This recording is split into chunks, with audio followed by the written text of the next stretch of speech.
मैं डॉक्टर अजय कुमार झा ज्ञान पीयूष चैनल में आप सबों का सादर अभिनंदन है। सज्जनों, आज मैं आप लोगों के सामने उत्तरा पर भगवान की कृपा इस विषय पर चर्चा करना चाहता हूँ। उत्तरा विराट नरेश की पुत्री थी।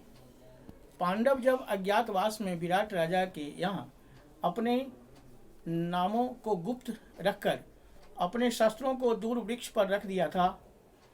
अर्जुन बृहन्नला के नाम से प्रसिद्ध थे, जो उत्तरा को नृत्य और संगीत सिखाने का कार्य करते थे।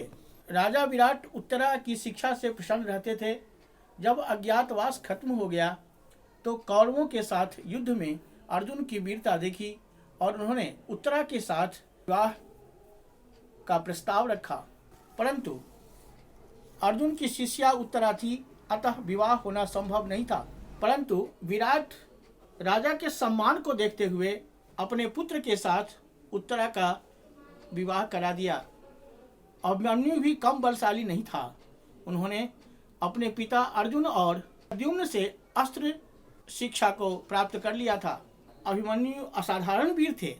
एक ओर जहाँ युधिष्ठिर, भीम, नकुल, सहदेव, विराट, द्रुपद, धृष्टद्युम्न आदि बड़े वीर चक्रव्यूह को भेदन करने के लिए घुस न सके और जयद्रथ ने उन सब को परास्त कर दिया।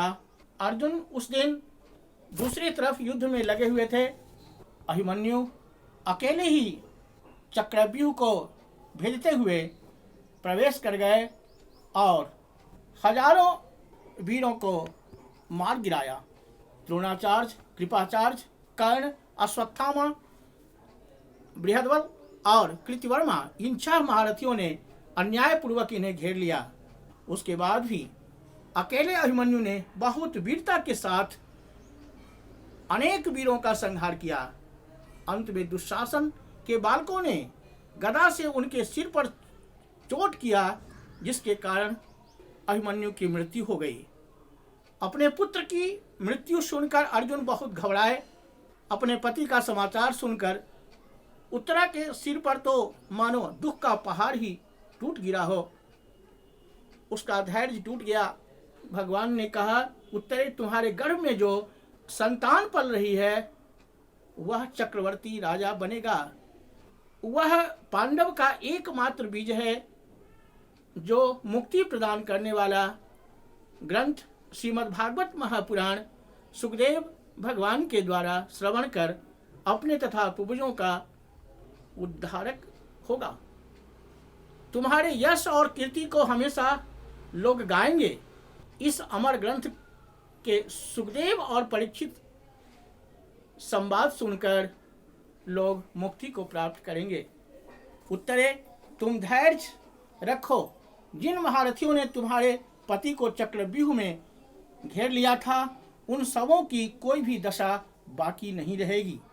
श्रीमद्भागवत महापुराण के अनुसार जब युधिष्ठिर राजा बन गए, पुरोहितों की सहायता से धर्मराज ने 3 अश्वमेध यज्ञ संपन्न किए। श्री कृष्ण द्वारका जाने के लिए सात्यकी और उद्धव के साथ रथ पर सवार हुए।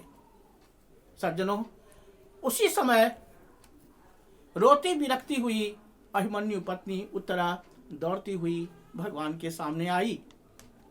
उसके गर्भ में राजा परीक्षित पल रहे थे। पाहि पाहि महायोगिन देव देव जगतपते नान्यम त्वदभयम पश्ये यत्र मृत्यु परस्परम।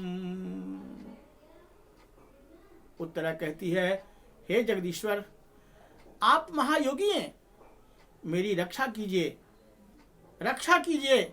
आपके अलावा इस संसार में अभय प्रदान करने वाला दूसरा कोई नहीं है। यह जलता हुआ लोहे का अंगार मेरी ही ओर आ रहा है। यह मुझको जला दे तो मंजूर है, लेकिन मेरे गर्भ में जो संतान पल रही है उसको न जला पाए। हे भगवान, आप ऐसी कृपा करें। श्री कृष्ण समझ गए कि अश्वत्थामा के द्वारा चलाया गया ब्रह्मास्त्र है। अश्वत्थामा को गुरु द्रोणाचार्य ने ब्रह्मास्त्र चलाने की शिक्षा तो दी थी, परंतु वापस लाने की विद्या तो केवल अर्जुन को ही उन्होंने दी थी। कारण यह कि अश्वत्थामा दुष्ट प्रवृत्ति का था, क्रूर था, अतः ब्रह्मास्त्र चलाने की शिक्षा दी, परंतु वापस लाने की शिक्षा पिता होते हुए भी पुत्र को नहीं दी। भगवान ने तुरंत अपने चक्र सुदर्शन के द्वारा उत्तरा के गर्भ की रक्षा की। गर्भ के बीज को माया कवच से ढक लिया।